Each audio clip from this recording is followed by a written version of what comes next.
여러분들 오늘도 좀 재밌는 내용을 좀 준비를 했습니다. 제목에서 보셨듯이 역사상 최악의 트레이더에 대해서 한번 이야기할 텐데, 저번 주에는 어떻게 보면 최고의 트레이더 이야기를 했죠. 제임스 사이먼스에 대한 이야기를 했는데, 이번에는 최악의 트레이더에 대해서 한번 같이 내용을 알아보고, 그로 인해서 우리가 또 무엇을 배울 수 있는지, 항상 그 교훈이 중요하죠. 그것을 통해서 우리가 무엇을 배울 수 있는지까지 피드백을 하는 시간을 가져보도록 하겠습니다. 여러분들이 또 아시는 분들은 아시겠지만 닉 리슨이라는 인물이에요. 영국의 가장 컸던 은행 중에 하나인 베어링스 은행을 단 한 명의 직원이 파산시킨 그런 사건이 있었습니다. 영화로도 새롭게 나오고 해서 우리나라로는 갬블이라는 제목이 있고요. 갬블 가로하고 로그 트레이더라고 나왔습니다. 관심 있는 분들은 한번 보시면 될 것 같고, 일단 이 내용을 간단하게 요약을 하자면, 닉 리슨이라는 사람이 처음에 이제 파생상품 트레이더 팀으로 베어링스 은행에 들어가게 됩니다. 처음에는 수익이 잘 났어요. 괜찮은 성과를 보이다가 매매하시다 보면 아시겠지만 당연히 계속 수익 날 수 없잖아요. 그래서 어느 순간 이제 물려요. 근데 물렸을 때 대처를 했던 게 월말 결산으로 일단 성과급이나 이런 수익을 이제 확정을 짓는다고 합니다. 그래서 월말 결산이 되기 전에 가짜 계좌를 만들어서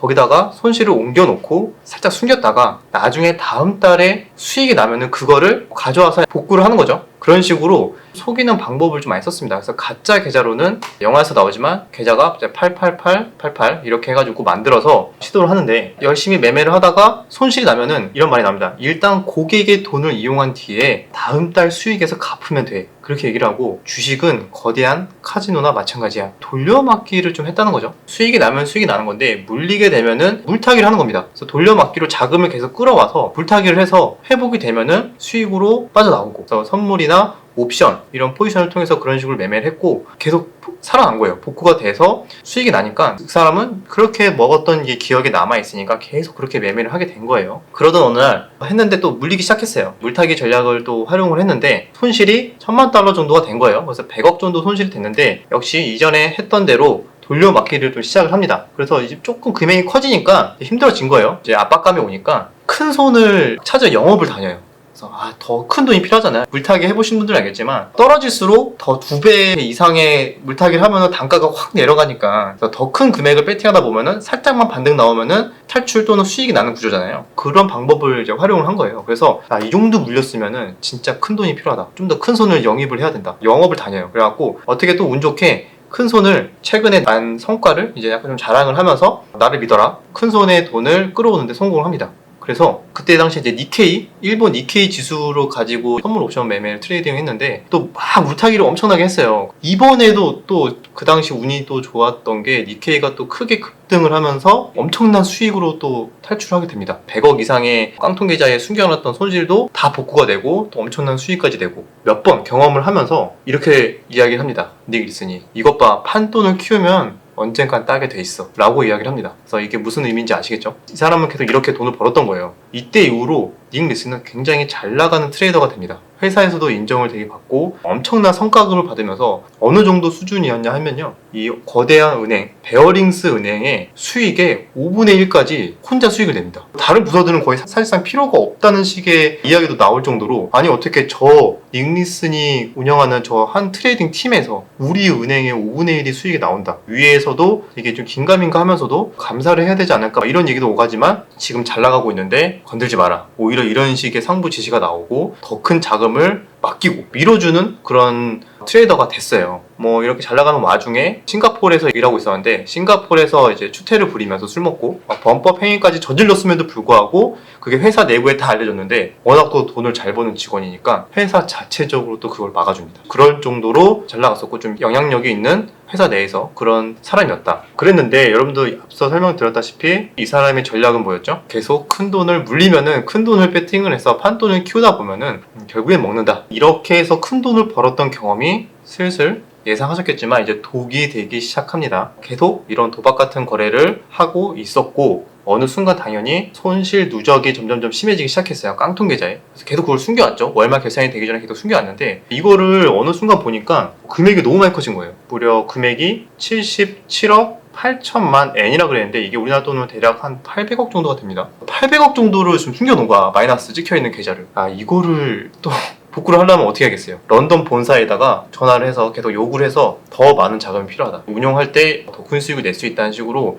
계속 요청을 합니다. 왜냐면은 이 직원이 지금까지 수익을 또 워낙 잘 냈었으니까 더 큰 자금을 요구를 하는데 본사에서 긴가민가 하지만 최대한 밀어줘요. 근데 많이 자금이 비잖아요. 조금 수상한데 그 자금이 지금 어떻게 돼 있는지 서류로 증빙을 좀 해달라, 좀 보내달라 이렇게 얘기를 해요. 근데 여기서도 또 엄청난 범법 행위를 저지르는 게 800억이라는 돈이 지금 깡통계좌에 숨겨놨잖아요. 근데 그거를 마치 있는 것처럼 문서를 위조를 해요. 손실이 안 난 것처럼 800억이 그대로 있다라고 문서를 위조를 해서 본사에 보내요. 그걸 또 본사가 그냥 넘어갑니다. 그래가지고 위기를 또 넘기면서 본사로부터 또 자금을 엄청나게 요구를 해서 그걸 또 받아서 또 역시나 물타기 전략 해고 들어가는 거예요. 그때 닉 리슨이 한 말이 이렇게 얘기를 했어요. 그때가 전환점이었다. 왜냐면 계속 물타기를 하는데 손실이 계속 커지는 거예요. 그러니까 시세가 변하기를 가만히 앉아서 기다리지 않고 내가 시세를 바꾸기로 결심했다. 돈은 얼마가 들던 상관하지 않겠다. 그러니까 이 말은 뭐예요? 굉장히 위험한 발상이죠. 매매하시는 분들은 아시겠지만 조그만 트레이딩 팀에서 시세를 바꾸겠다고? 굉장한 또 오만한 생각이긴 합니다. 왜냐면 이전에 얘가 또 이렇게 물타기를 해서 빠져나오는 경험이 오만한 매매 습관으로 자리 잡은 거예요. 그래서 문서 위조까지 하면서 계속 자금을 요구하고 그러면서 니케이 지수를 상방 패팅이라기보다 이때 당시에 포지션이 뭐였냐면요. 포지션이 중요한데 스트레들 매도라는 포지션이에요. 스트레들 매도.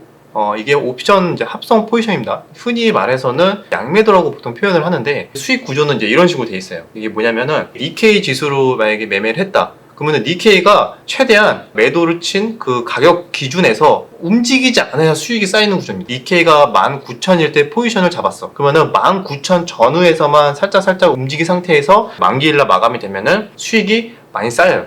근데 위로든 아래로든 갑자기 큰 변동성이 확 변해버린다. 니케이 지수가 급등을 하거나 급락을 하게 되면은 이론상 옵션 매도 포지션이기 때문에 손실은 무한대가 돼요. 이게 위험한 거예요. 뭐 선물이든 주식이든 이런 거는 무한대로 가지 않는데 옵션은 무한대가 가능합니다. 이론상. 어쨌든 이런 포지션을 갖고 있었어요. 한마디로 위로든 아래로든 급락, 급등을 하면 안 되는 포지션이었던 거죠. 그런데 이때 참 운이 없다고 해야 될까요? 일본 대지진이 발생을 해요. 엄청난 대지진이 발생을 하면서 니케이는 그 다음날 당연히 폭락을 하게 됩니다. 그런데 이때조차 닉 리슨의 포지션은 19,000포인트를 회복할 때까지 무한 물타기를 해야 돼. 내가 19,000포인트를 만들 거야. 이런 식의 전략을 했다고 해요. 그래서 계속 물타기를 하다 보니까 아까 이전에 제가 설명드렸을 때가 마이너스 800억이라고 그랬잖아요. 우리나라 돈으로. 깡통 계좌에. 그게 대지진이 터졌는데도 불구하고 그날 개파락을 크게 했는데 무한 물타기를 하다가 마이너스 3,000억까지 갑니다. 깡통 계좌에. 이때부터 이제 약간 이제 손이 떨리기 시작하면서 이제 엄청나게 긴장감과 이러다가 정말 큰일 날 수 있겠다라는 생각을 이제 들었을 거예요. 그런데 이미 늦었어요. 그래, 난 이전에도 이런 위기 속에서 탈출을 해서 오히려 더 큰 수익을 낸 적이 있어. 그때 그 기억을 떠올리면서 오히려 더 또 무한 물타기 계속 또 요구를 합니다. 본사에서도 이제 한계가 있으니까 안 된다 했는데 거기서 계속 어쨌든 최대한 끌어 모아갖고 또 물타기를 해요. 그때 대지진으로 인해서 다음날 개파락 한번 하고 반등이 나올 거라고 생각했지만 그때 이후로 더 빠지게 됩니다. 그래서 손실이 엄청나게 커지게 되면서 마지막에까지 물타기를 했는데 그 당시에 니케이 지수가 19,000대부터 계속 물타기를 한 거예요. 그때가 이제 본전 가격이라고 보시면 됩니다. 행사 가격인데 18,000까지 떨어진 거예요. 그래서 엄청나게 물타기를 해서 18,000만 유지만 되면은 본전 또는 수익이 가능한 정도의 엄청난 물타기를 했다고 합니다. 근데 더 폭락을 해서 17,600으로 마감을 하게 됩니다. 그래서 그 다음날 닉 리슨은 역시 직감을 한 거죠. 나는 못했다. 이제 끝났다. 그래서 바로 와이프랑 도주를 하기 시작해요. 회사 알고 뭐고 회사한테 전화 오는데 그냥 핸드폰 그냥 버려버립니다. 도주를 하기 시작하는데 공항을 타서 이제 비행기 타고 도망가려고 시작을 했어요. 근데 가는 도중에 이제 뉴스를 접합니다. 베어링스 은행이 파산을 했다는 얘기가 나옵니다. 뭐야, 내가 이 정도였어? 여기서 인상 깊었던 게 베어링스 은행 임원진들이 모여서 닉 리슨이 상상했던 내용인데 일어서서 얘기해요. 제가 이만큼 손실 났어요. 얘기를 하니까 그걸 얘기를 들은 이제 임원진들이 다 막 구토를 합니다. 우와 하면서 막 토하는 내용이 나오는데 그 정도로 엄청난 충격적인 금액이었고 그 금액이 무려 우리나라 돈으로 1조 2천억. 한 개인의 트레이더가 손실 무한대가 가능한 포지션을 계속 물타기한 결과 1조 2천억을 그냥 날려버린 거예요. 자기 자본의 2배가 넘는 금액의 손실이 나기 시작하면서 도저히 이거는 회생이 불가능하다는 판단을 했고 베어링스 은행은 무려 역사가 233년이나 되는 은행인데 한 직원에 의해서 파산 신청을 하게 됩니다. 단돈 1달러에 ING 그룹이 인수를 해요. 1달러가 그냥 말이 1달러지 얘 가져가봤자 이제 빚더미니까 청산 금액이 너무 크다 보니까 안 살려고 하는 거죠, 아무도. 그런데도 불구하고 어쨌든 ING 그룹에서 1달러에 인수를 해 갔다고 합니다. 그 이후에 닉 리슨은 어떻게 됐냐, 또 이게 또 궁금하시겠죠. 그러니까 결국 1조 2천억을 날려버리고 나서 물어봤어요. 도대체 왜 그랬냐? 직원이든 아마 같이 일하는 사람이든 이렇게 물어봤는데 이렇게 얘기를 했다고 합니다. 누구도 실망시키고 싶지 않았어. 거의 다 성공했는데 그랬다면은 영웅이 됐을 텐데 라고 얘기를 합니다. 그래서 이 심리가 뭔지 아시겠죠? 계속 승승장구하던 트레이더였어요. 여러분들도 매매를 하시다 보면은 수익을 잘 내다가 큰 손실이 나면은 뭔가 오점을 남기는 것 같잖아요. 그러다 보면은 손절도 안 하게 되고 물타기를 하게 되고, 이 사람도 계속 좋은 성과금, 좋은 모습, 유능한 직원의 모습만 보여주다가 너무 큰 손실이 나기 시작하니까 그거를 숨기게 되고, 그걸 물타기로 빠져나오려고 하다 보고 한두 번 성공했던 기억이 잘못된 투자 습관으로 남게 돼서 그 습관이 몸에 남아있는 한 나중에 언젠가는 이렇게 말도 안 되는 파산이 나오게 될 수도 있습니다. 이게 개인이 아니고 회사 돈이기 때문에 회사가 파산을 한 거지, 개인이었으면 개인이 파산했겠죠? 누구나 투자를 하다 보면 겪을 수 있는 상황이기 때문에 정말 우리가 이 영화, 이 인물에서 배울 수 있는 점이 되게 많은 것 같아요. 그래서 결국에는 도주하다가 프랑크푸르트 공항에서 체포가 됐다고 합니다. 이때 닉 리슨이 한 6년 6개월인가? 하여튼 6년 이상의 징역을 선고를 받았어요. 싱가포르 교도소에 이제 감옥에 들어갔는데 중간에 이제 결장암이 걸려요. 결장암이 걸려서 3년 6개월인가? 복역을 하고 출소를 합니다. 그래서 나와서 이제 치료를 받게 됐어요. 그래서 나와서 완치가 됐다고 합니다. 완치가 됐는데 여기서 아이러니한 게 하나 더 있습니다. 감옥 안에서 로그 트레이더라는 악덕 거래인 자서전을 쓰고 출소를 했어요. 그리고 나서 베스트셀러가 되고 유명한 사람이 됩니다. 아, 이 사람이 거대한 은행을 한 방에 날려버린 사람이야? 그래서 오히려 인기 스타가 됐다고 해요. 정말 놀라시겠지만 한 번 강의를 할 때 1,000만 원 이상의 강의료를 받았다고 합니다. 그 정도로 유명한 사람이 됐었고, 심지어 영국에서 조사를 했을 때 과연 여러분들은 이 사람한테, 닉 리슨한테 돈을 맡기겠습니까? 라고 설문조사를 한 적이 있대요. 근데 무려 절반에 가까운 사람, 약 43%가 돈을 맡기겠다 라고 얘기했어요. 무슨 심리일까요? 이게 그만큼 크게 날려먹었지만 이런 경험이, 크게 해먹은 사람이 배운 게 많고 엄청난 경험을 했기 때문에 그로 인해서 이 사람은 더 성장했을 수 있다, 이런 추측을 한 것 같기도 합니다. 그래서 어쨌든 그 이후에 엄청난 스타 강사가 되면서 한 번 강의할 때마다 몇천만 원씩 받으면서, 물론 그 강의료의 절반은 베어링스 청산인들 한테 절반 정도는 다 뜯겼다고 합니다. 비교적 그래도 안정적인 삶을 좀 유지하는 그런 삶을 살았다고 해요. 여기서 베어링스는 1달러에 매각이 됐는데 그 당시 베어링스를 파산시켰을 때 닉 리슨이 입었던 자켓이 있어요. 노란색 자켓이 있는데 이 자켓은 21,000파운드에 딱 팔렸다고 합니다. 한 2천만 원 넘는 금액인가요? 2천만 원 넘는 금액이 오히려 팔렸다고 하고 베어링스 은행은 1달러에 팔리고, 그런 말이 있잖아요. 경제사법은 하려면 시원하게 해야 나중에 나와서 더 유명한 사람이 된다, 더 성공할 수 있다, 이런 얘기도 있었는데 어떻게 보면 이것도 좀 비슷한 케이스인 것 같아요.